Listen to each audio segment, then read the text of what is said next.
Hi గారు, welcome to our channel. ప్రస్తుతం మనతో పాటు దాము బాలాజీ గారు సీనియర్ జర్నలిస్ట్ ఉన్నారు. వారితో ఒకసారి మాట్లాడదాం. సార్ నమస్కారం. పాకిస్తాన్ పైన తాలిబాన్లు అటాక్ చేశారు. దాదాపు 54 మంది పాకిస్తాన్ సైనికులు చనిపోయారు కూడా వార్తలు అయితే వస్తున్నాయి. అయితే ఈ తాలిబాన్ల అటాక్ ఎందుకు జరిగింది? భారత్కు మద్దతు తెలపడానికి ఈ అటాక్ చేశారా అన్న వేలో చర్చ జరుగుతుంది. లేదా ఆఫ్ఘనిస్తాన్కి పాకిస్తాన్కి మధ్య గొడవలు ఏమన్నా ఉన్నాయా? దాని కారణంగా జరిగాయి సార్? ఎందుకు జరిగింది అటాక్? ఖచ్చితంగా ఆఫ్ఘనిస్తాన్కి పాకిస్తాన్కి మధ్య గొడవలు ఉన్నాయి. ముఖ్యంగా 2021లో అమెరికా ఆఫ్ఘనిస్తాన్ నుంచి వెళ్ళిపోయి తాలిబాన్లకి ఇచ్చేసింది. తాలిబాన్లు గవర్నమెంట్ని ఫామ్ చేశారు. అప్పటి నుంచి ఆఫ్ఘనిస్తాన్లో ఉన్న తాలిబాన్ ప్రభుత్వం ఇండియాతో సఖ్యతగా ఉంది, పాకిస్తాన్తో గొడవల్లో ఉంది. దీనికి కారణం ఏంటంటే, మనకు ఎలాగైతే పాకిస్తాన్కి ఇండియాకి మధ్య కాశ్మీర్ ఇష్యూ, బార్డర్ ఇష్యూ ఉందో, అలాగే అక్కడ కూడా వెస్ట్రన్, మనకేమో కాశ్మీర్ పాకిస్తాన్కి ఈస్టర్న్ ఫ్రంట్ ఉంటుంది, తూర్పు వైపున ఉంటుంది. పాకిస్తాన్కి పశ్చిమ వైపున ఆఫ్ఘనిస్తాన్ ఉంటుంది. సో ఆఫ్ఘనిస్తాన్లో కూడా డొరాండ్ లైన్ అనే ఒక బార్డర్ ఉంటుంది. ఇది బ్రిటిష్ వాళ్ళే గీసిపోయిన లైన్. సో ఒకప్పుడు తాలిబాన్లతో మంచి సఖ్యతగానే పాకిస్తాన్ ఉన్నింది. కానీ తర్వాత క్రమంలో పాకిస్తాన్కి ఆఫ్ఘనిస్తాన్కి మధ్య గొడవలు అనేవి జరిగాయి. అయితే ఇప్పుడు చెబుతున్న అటాక్ ఏదైతే ఉందో, తాలిబాన్లు చేసిన అటాక్, ఇది డైరెక్ట్గా ఆఫ్ఘనిస్తాన్ చేసిన అటాక్ కాదు. అంటే ఇక్కడ 2 రకాల తాలిబాన్లు ఉన్నారు. ఒకటేమో పాకిస్తాన్లో ఒక తాలిబాన్లు ఉన్నారు, ఆఫ్ఘనిస్తాన్లో అఫీషియల్గా తాలిబాన్ ప్రభుత్వమే ఉంది. సో ఇక్కడ పాకిస్తాన్లో ఉండే తాలిబాన్లకి ఆఫ్ఘనిస్తాన్లో ఉన్న తాలిబాన్లకి మధ్య కొన్ని విషయాల్లో ఏకీభావం ఉంది, కొన్ని విషయాల్లో సపోర్ట్ చేస్తారు ఆఫ్ఘనిస్తాన్ వాళ్ళు, కొన్ని విషయాల్లో వ్యతిరేకత కూడా, ఇబ్బందులు కూడా ఉన్నాయి వాళ్ళ మధ్య. ఏదేమైనా వాళ్ళు ఆ బార్డర్ల దీంట్లో దాదాపు 15,000 మంది తాలిబాన్ల సైన్యం ఉందని, ఆ సైన్యం ఏం చేస్తుందంటే అప్పుడప్పుడు అటాక్ చేస్తుంది.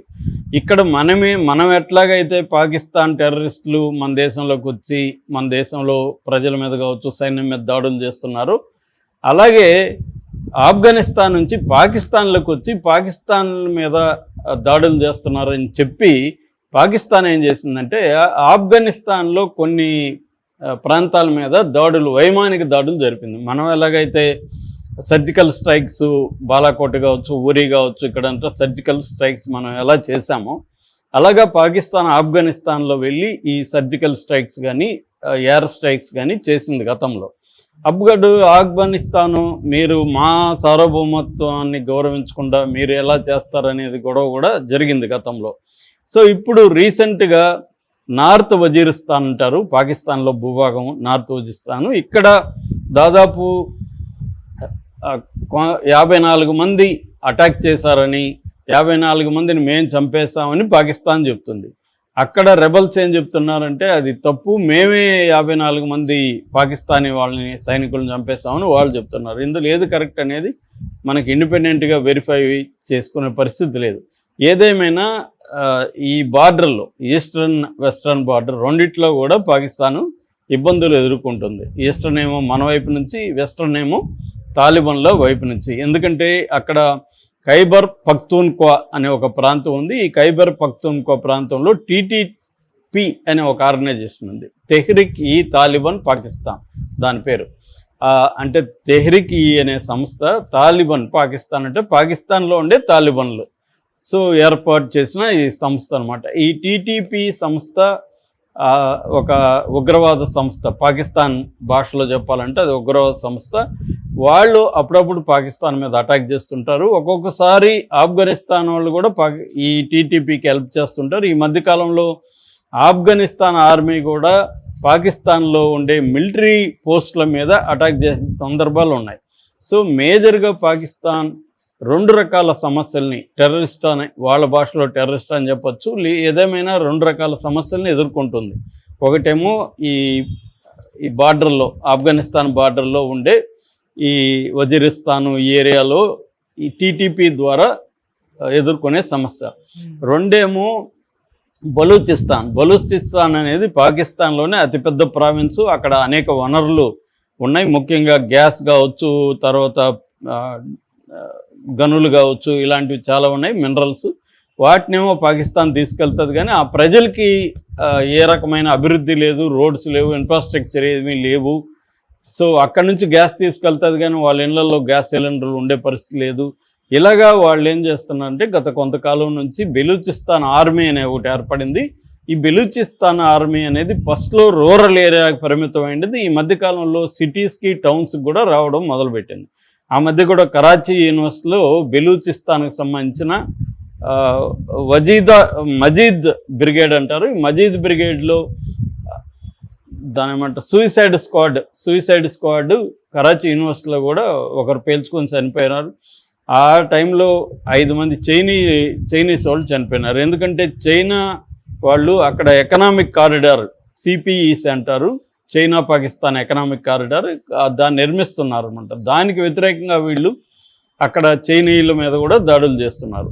అట్లాగే పాకిస్తాన్ వాళ్ళ మీద కూడా ఈ బెలూచిస్తాన్ ఆర్మీ పెద్ద దాడులు చేస్తుంది. మామూలు దాడులు కావు, చాలా పెద్ద దాడులు చేస్తుంది. వీళ్ళది గెరిల్లా వార్ పోరాటం అనమాట. వీళ్ళ దగ్గర చాలా అడ్వాన్స్డ్ వెపన్స్ కూడా ఉన్నాయి. వీళ్ళు సూసైడ్ స్క్వాడ్లు ఉన్నాయి దీంట్లో, ఈ మజీద్ బ్రిగేడ్లో. అట్లాగే విబిఐడి అంటారు. విబిఐడి అంటే vehicle Born improvised explosive device. ఈ మామూలుగా ఐఈడి అనేది మావోయిస్టులు కూడా ఉంటుంది, ఇంప్రొవైజ్డ్ ఎక్స్ప్లోజివ్ డివైస్ అంటారు. ఐఈడి అనేది చాలామంది గెరిల్లాలు వాడుతుంటారు. వీళ్ళేమో వెహికల్ బోర్న్ అంటే మామూలుగా నేను మొన్న కూడా ఇప్పుడు ఎక్స్ప్లెయిన్ చేసిన మందు పాత్రలు అంటాం కదా. మందు పాత్రలు బేసిక్గా 2 రకాల పద్ధతిలో పెడతారు. ఒకటి భూమి లోపల పెట్టి పాతేసి దాని మీద మట్టి వేసేసి రోడ్డులాగా మట్టి రోడ్లలో ఎక్కువ పెడతారు. లేకపోతే తార్ రోడ్లో మధ్యలో కొట్టేసి అక్కడ మట్టి చేసేస్తారు. అది వెహికల్ దీని మీదకి వెళ్ళినప్పుడు కరెక్ట్గా దగ్గరలో ఎక్కడో దూరంగా కొంచెం 2 కిలోమీటర్స్ దూరంలో ఉండి దాన్ని పేల్చేస్తారు. That is one method. రెండో మెథడ్ ఏంటంటే దారికి ఇరువైపులా రాళ్ళు కానీ చెట్లకు కానీ ఉంటే వాటిని క్లేమోర్ మైన్స్ అంటారు. ఇనుప పైపుల్లోకి ఇవి డెటనేటర్లు ఇవన్నీ పెట్టేసి వాటి వైర్లు కనెక్షన్ తీసుకొని వాటిని పేలుస్తారు. వీటిల్లో ఈ బస్సులకి పెట్టి చేయడం అనేది ఇప్పుడు వీళ్ళు చేస్తున్నారు. ఈ బస్సులకి వెహికల్స్కి వీటిని పెట్టేసి వాటిని పేల్చే పద్ధతి విబిఐఈడి అంటారనమాట. ఆ మెథడు వీళ్ళు చేస్తున్నారు. అట్లాగే వీళ్ళు మెరుపు దాడులు చేయడం కూడా జరుగుతుంది. మొన్న వీళ్ళు జాఫర్ ఎక్స్ప్రెస్ అనే ఒక ట్రైన్ని కిడ్నాప్ చేసి దాంట్లో దాదాపు 21 మంది పైన చంపేశారు. 2 రోజుల పాటు చాలా అడ్వాన్స్డ్గా చేయగలిగారు వాళ్ళు. అదంతా కూడా వాళ్ళే డ్రోన్స్ సహాయంతో వీడియో షూట్ కూడా జరిపి దాన్ని కూడా రిలీజ్ చేశారు. అంతకుముందు కూడా వాళ్ళు క్వెట్టా కాన్వాయ్ అనే దాని మీద అటాక్ చేయడం, తర్వాత ఐఎస్ఐ ఏజెంట్ని చంపారు. నోషికీ సూసైడ్ అంటారు, అనే ప్రాంతంలో సూసైడ్ బాంబు పెట్టారు. ఇలాగా ఇప్పటి వరకు పాకిస్తాన్ ఏంటంటే ఈ టెర్రరిస్టుల అటాకుల వల్ల దాదాపు 80,000 మంది పౌరులు కావచ్చు, సైన్యం కావచ్చు చనిపోయారు.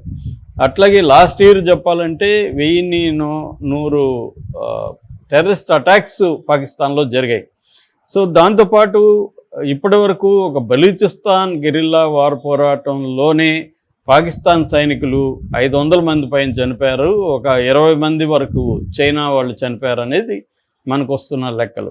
సో ఈ రకంగా ఏంటంటే ఇప్పుడు ఒక పక్క ఇండియాతో వారికి వాళ్ళు రెడీ అవుతున్న సందర్భంలో ఇక్కడ బెలూచిస్తాన్ వాళ్ళు, తర్వాత ఆఫ్ఘనిస్తాన్ నుంచి, తర్వాత పాకిస్తాన్ బార్డర్లో ఉంటున్న తాలిబాన్లు అటాక్స్ అనేవి చేస్తున్నారు. దీని వెనక ఇండియా ఉందని పాకిస్తాన్ వాళ్ళు ఆరోపిస్తున్నారు. ఎందుకంటే బెలూచిస్తాన్కు ఆయుధాలు సరఫరా ఇండియా చేస్తుందని, అట్లాగే ఆఫ్ఘనిస్తాన్కి కూడా ఇండియా హెల్ప్ చేసి పాకిస్తాన్ ఇబ్బంది పెట్టడానికి ఆఫ్ఘనిస్తాన్ ద్వారా ట్రై చేస్తున్నారని చెబుతున్నారు. అందుకని చాలామంది పాకిస్తాన్ని మీరు విడగొట్టేయండి అని మన రేవంత్ రెడ్డి లాంటి వాళ్ళు ఎందుకు చెప్తున్నారంటే బెలూచిస్తాన్ రెడీగా ఉంది. బెలూచిస్తాన్కి కానీ ఒకప్పుడు మన ఇందిరాగాంధీ బంగ్లాదేశ్ పోరాటానికి హెల్ప్ చేసి బంగ్లాదేశ్ని చీల్చిందో, ఎలా సపరేట్ చేసిందో, అలాగే బెలూచిస్తాన్ సపరేట్ చేయడానికి మోడీ ప్రభుత్వం ట్రై చేస్తే ఈజీగా బెలూచిస్తాన్ కూడా సపరేట్ అయిపోతుంది, అప్పుడు పాకిస్తాన్ వీక్ అయిపోతుంది అనేది కొంతమంది అభిప్రాయం.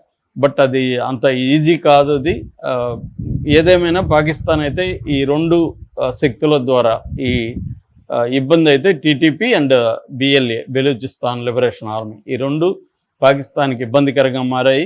అంటే ఒక పక్క మనతో వార్ చేస్తూ ఇంకో పక్క